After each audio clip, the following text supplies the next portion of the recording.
Hello. Today we will be doing our top 10 of the year. This is something a little different that we have done before. We're usually doing the vocal covers, but this time we're going to be discussing our favorite albums of the year. I've Troy with me as always, and we're going to get this going. This is going to be starting next year, we're going to do it either weekly or bi-weekly. We haven't really hashed out the how we're going to get it going yet. But right now, I'm going to hand it over to Troy, and he's going to take over with his number 10. Alrighty, for my list, I gotta start off with a band I caught over the summer in Rivals with Damned Soul. Awesome album.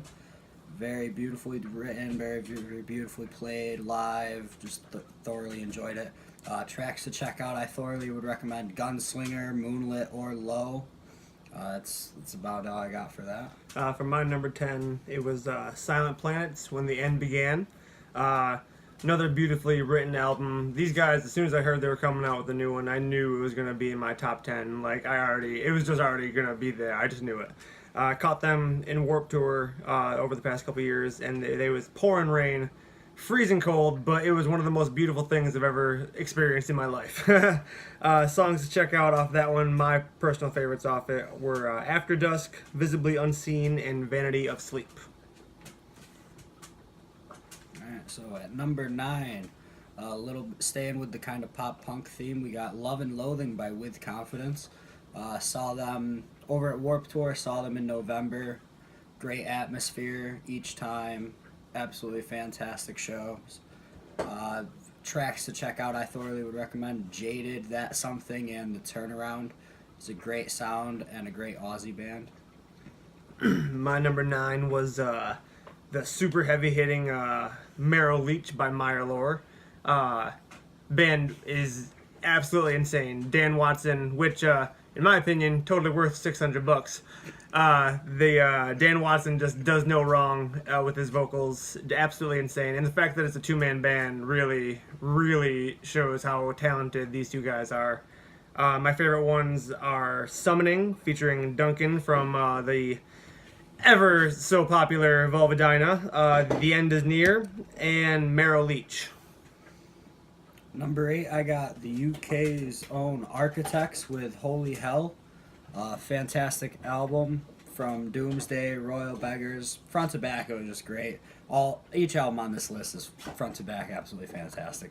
And Modern Misery was another favorite of mine off of that one. So I gotta say that was definitely up there for me really quickly.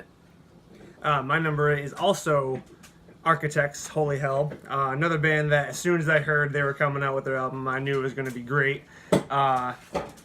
Still haven't got a chance to see them with the unfortunate incident with their guitarist and how he passed and all that such.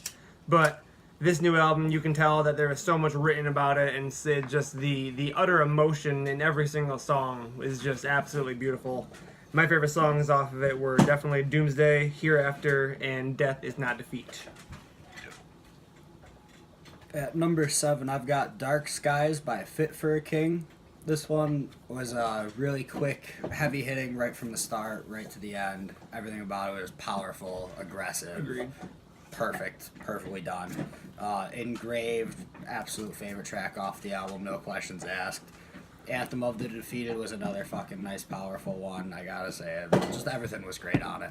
They did no wrong. They have proven time and time again they really don't do any wrong. This is true. And Price of Agony was my third mentionable song on there. Again, just an absolute banger of a track. My number 7, I have the ever so lovely Beartooth's Disease. This album I was very, very pleasantly surprised with, honestly. I'm not gonna lie, the last Beartooth album I didn't like whatsoever. Not one little bit. I won't even lie. But this one caught me right from the start. As soon as it started off with Greatness or Death, I was hooked. I was like, okay, Beartooth is back. And then Disease is the title track, another really good one. And then Clever. Clever really got me. Like, that song 100% spoke to me. Like, I know people say, oh, the song spoke to me, but that song really did speak to me. The lyrics in this whole album are just phenomenal. I definitely recommend that one. At number 6, I've got, and I discovered this band thanks to Warped Tour this year, I've discovered many bands over the years thanks to Warped Tour, and this one is one of the gems amongst a bunch of gems. This is just a diamond. Welcome to Bonkers by Necrogoblicon. From the totally off-key, not off-key in terms of sound, but like it just hits you out of left field, Magic Spider, to Row and Dragons, just front to back. Album was greatly composed. Scorpion did a great job. Everybody in the band did a fantastic job. Definitely agree with you on that one. Them guys fueling the White Lightning and Red Yawn war over the course of Warped Tour. Seeing that for 4 days this summer was absolutely hysterical. The guys were awesome to talk to. Just in general, it was a great, great album. My number 6 is was a different one. The Plot used Dispose. They definitely hit me out of left field with this album. I wasn't expecting them to make such a dramatic switch again, because I mean they made the big switch with their album with what was the name of the album before this one? Anyway, the album before Dispose, I can't even think of it off the top of my head right now. They made a big switch, and then they made another big switch with Dispose, which just doesn't happen as good as they made it. Because Dispose is a perfect album, in my opinion. Every single song is perfect.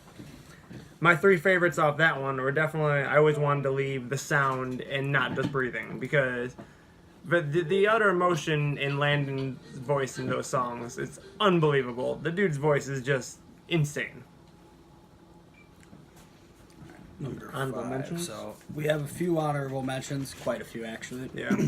I believe he counted mine at around 13 or so. I think I'm at 14, maybe 15. We were going to run through It was a these. beautiful year for music. It really was. It was fantastic. We're going to run through these semi-quickly.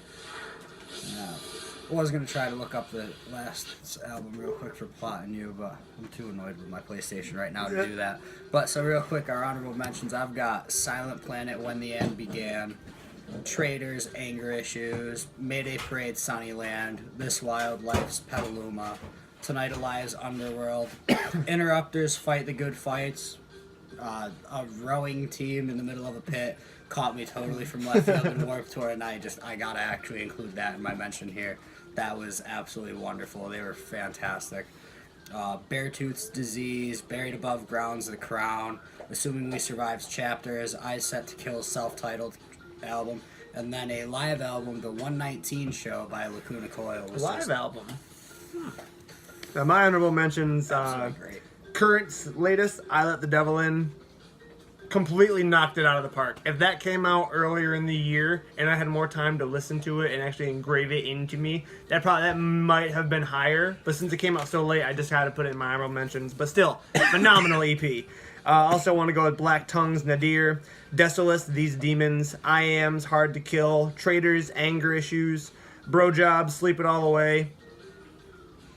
Amazing album. Decayer, The Agony Cycle, they hit off the chart with that album. Within Destructions, Death Wish, Dance Gavin Dance, Artificial Selection. That's one, I was never really into Dance Gavin Dance, but this album I really enjoyed. Fit for a King's Dark Skies, I know that was on yours. Crown Magnetar, Prophet of Disgust, I Light, Silver Lining. That one is really good too. I definitely suggest that one to anybody. Yep. Delusions of Grandeurs, Apotheosis. That's their last EP, which is so sad to see those guys go, but great way to send them off. So a great way to send them off. Such a great way. And my final honorable mention is the great Cane Hill's Too Far Gone. Absolute banger. Banger. I'll be hitting that one at some point later. I'm not even going to try not to give it away. I'll go tap into that one in a couple moments. All right, back to the full-on list now. Yeah, I'll let you start us at 5. All right, on 5, it was your last one, Necrogoblicon's Welcome to Bonkers. This album, I don't even know what to say about this album. It was just so fucking good. Everything about it is just phenomenal. It really is. It's just it's one of the perfect albums of the year. That's why I had to put it on my number 5. I knew it was going to be top 5 right away. The top 3 for me on that one were definitely The Many Faces of Dr. Hubert Malbec. That one is a jam. Darkness and Magic Spider. Those all 3 of those songs just slap. They're fucking phenomenal. Yep. My number 5, I have one that he mentioned earlier, Marrow Leech by Meyer Lore. My favorites off it, though, I gotta say, is Orb Weaver, which we got the taste of very early. Once that one came out, I knew the rest of it was going to be absolutely phenomenal. Plus, Dan Watson's a man made of gold, it seems, or at least his throat's made of gold, it seems. Fucking right. Also, just an awesome human being. But The Mire and Wrath of the Necromancer were two more of my favorite tracks off of that one. The whole album is great. It was great. It's a slamming, really brutal masterpiece. Yep. Indeed. And like I said before, the fact that it's just two guys really shows the utter talent of those two guys. And my number 4 is a band I discovered at Warped Tour this year that really threw me for a loop. Like, I was not expecting to like these guys as much as I do, but I listen to these guys just about every single day now, and I jam. And I don't dance. I'm not a dancer. Not one little bit do I enjoy dancing, but these guys make me want to dance my ass off. And that would be Don Bracco with their new album, Technology. I really feel like, too, if I didn't see them in concert, I wouldn't have enjoyed it as much as I did. But because I saw the energy and the emotion and just the raw, of them being live, is just so good. So good. I caught him twice at Warped Tour. One of the days, it's the day he's talking about where we dragged him around over to see him, and you looked around the pit, and there were so many guys from some of the bands. Oh yeah, all the bands were checking him out. They were all checking out Don Bracco. That was the place to be at. Oh yeah, it was a party. It was like 7 o'clock, straight up party. 7:30. It was fucking awesome. It was a straight up party. It was fantastic. I can't wait for them to tour the States again so I can see them again. My 3 favorites off that one were definitely "Come Out to LA," the T-shirt song, and "Greatness." Absolute banger. And like I said during his honorable mentions, my number 4 is "Too Far Gone" by Cane Hill. When I met these guys when they were on Warped Tour, I became buddies with them, and they're just absolutely amazing guys. They've done great work. They've lived a great fucking tale, and the way they tell it in the albums they've released, and with what they're doing right now, and the little side. I can't wait for their acoustic EP or whatever you want to call it, EP. Absolutely amazing work coming out. Singing in the Swamp, absolute great track. Catches you from left field when you're used to Ox Blood and some of their heavier stuff that they've done. But then they bring it right back to the heavy tracks with Scumbag and Too Far Gone, and each of those are just, like I said, just heavy hitting. Absolutely bangers whenever we catch them live. Absolute great guys to talk to and shit. My number 3 is a band that's usually automatically takes my top spot. That's the Amity Affliction with their new release of Misery. And the reason it's down to number 3 is just it's not because the album is new and different, because I do enjoy the new sound they're going for. I really do. I really like what they got going and the sound they're going for. It's just the 2 albums that are above them just were better, in my opinion. But it's nothing against the band, I still feel like they put out a banger of an album. It is different. And then you got people bitching that it's too different. Those are the same people that were saying they put out the same 4 albums. So, I mean, what do you want? Do you want something different? Or do you want something that's the same that you were bitching about? It's a nice fresh taste. It was a new taste of what they can do. And I mean, they did a great storyline with the singles and music videos. I love the music videos. Even though the songs weren't connected to the videos. Yeah, it was great. It was very well done. I highly enjoyed the album. They've evolved quite well over time. Agreed. My top 3 off that album are definitely "Drag the Lake," "Holier Than Heaven," and "Set Me Free." Each great tracks, each great one. Yes. My number 3 is going to be entirely out of left field because it's about on the pop side of pop punk as you can get, at least out of our tastes, and that would be "Past Lives" by Against the Current. I absolutely love what they've done in the past. I love what they do with this album, just in general. Chrissy Costanza does great work. The rest of the band does great, and they released a great little bit of a cover series too on the side, and all of those come out really good too. Almost Forgot, Strangers Again, and Voices are all the 3 tracks off of that one that I would say I enjoyed the most. My number 2 is this one and the number 1 are literally like this. It's so damn close between these 2 albums. My number 2 is going to be Ice Nine Kills, The Silver Scream. right off the bat, I knew that this album was going to be really high fucking up on my list because the 3 tracks that they put out for the singles were all phenomenal. And a horror-themed album, I'm a fucking huge horror buff. Huge. I love pretty much any horror movie you throw at me, I'll watch. Oh, yeah. So, and I mean, and we got lucky enough to catch him at one of the album release shows, and holy fuck, that shit was beyond phenomenal. Yeah, also with Currents, so yeah, that was also a great show. But that was easily one of the best shows I've ever been to in my entire life. Absolute fucking raw energy live.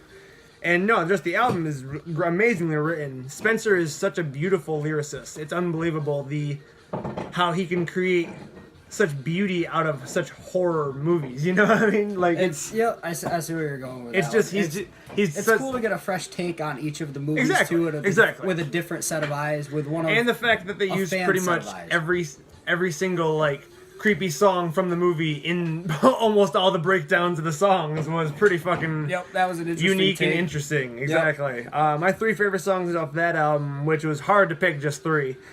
Stabbing in the Dark, It Is the End, and Enjoy Your Sleigh. All right, my number 2 is also this. We have the same 2 and 1. I'm not gonna sugarcoat it. So that's gonna be coming right back to back with us being buddy with this one. But my 3 favorite tracks off Silver Scream is The Jig Is Up with Randy Strohmayer. Absolutely wonderful. May have butchered his last name. Happens to me a lot too. I have a Polish last name.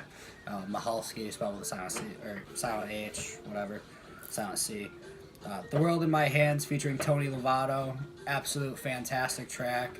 And Love Bites featuring Chelsea Talmadge, again, absolutely fantastic track. Yeah. Each one. Every single song on this album really is just unbelievably good. Oh yeah. I've gotten people that aren't even into metal into this album. Yeah, definitely one of the better albums. The concept work they've done with the last 2 albums. Absolutely fantastic craftsmanship. Oh yeah. Absolutely fantastic craftsmanship. And so at number 1. Number 1 for both of us is Chelsea Grin's Eternal Nightmare. We know that, there was some not drama, but, a lineup change for Chelsea Grin. And that was, not something new. They've changed other members before, but vocal. They haven't never changed the vocal. So when Tom Barber stepped up to take Alex's place, I think a lot of people were concerned. I know I was. I'm a huge fan of Alex Kohler and love everything Chelsea Grin has ever done. They're one of the bands that got me into deathcore. And we love Lorna Shore too. Yeah. It's real estate. Yeah. Gonna put that out there right away. Yeah, definitely. It was nothing about Tom's prior work that raised any concerns. No, not at all. It was just the fact that he's stepping up into the elite deathcore band. So it was interesting to see what would happen, and what happened was pure and utter ear sex, in my opinion. Tom has been an absolute joy to listen to, and not only listen to, but to watch live. Seeing him perform the songs that Alex did originally has been great, but seeing him perform the songs that he's been doing with the band has been even better. Yep. So I can't wait to see them again when they come around with Born of Osiris. Yep, and I gotta say, I got to see them way a ways from home down in New Jersey on album release day, and that was one of the craziest. I went to Warped Tour for 4 days. 4 fucking days. This guy over here. I've done 3 days in the past for the last years. I went to 10 Warped Tours in 3 years. You say what you want about wasting time, live life the way you want to do it. But I've seen nothing crazier than some of the shit I saw during one of the Chelsea Grin sets. I don't remember which New Jersey day, but there was an L-shaped pit.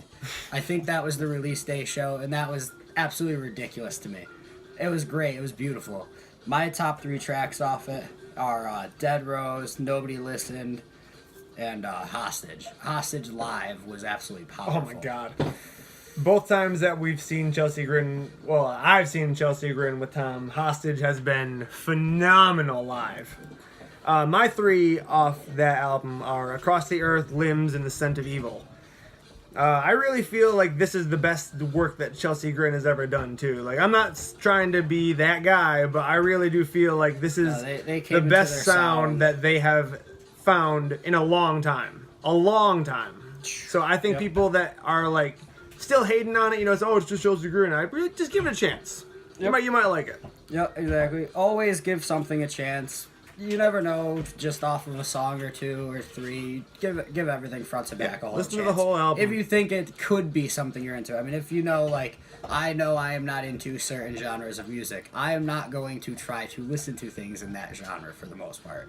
You can convince me otherwise. I'm not going to say I'm going to completely swear off certain genres. We digress. But, anyway, like, that is our top 10. I do have one question that Shaun is unprepared for, and I'm very happy about this, and that is Interesting. What is your most anticipated 2019 release? Oh, that one is actually super easy for me. That would be Interesting. Enterprise Earth. Yes. I knew I would guess it right. Okay. Actually, no. I'm going to go ahead and change that answer. It's a tie between Enterprise Earth and Carnifex. That was going to be my second guess. I kind of figured that much. I figured those were going to be the two highest up there. Well, I didn't. I chose not to put Carnifex's new little EP in my top 10 or even my honorable mentions because it's one new song with two covers, pretty much. So I mean, and a remix. Exactly. So I don't consider that. No offense, guys. I don't consider that a new EP.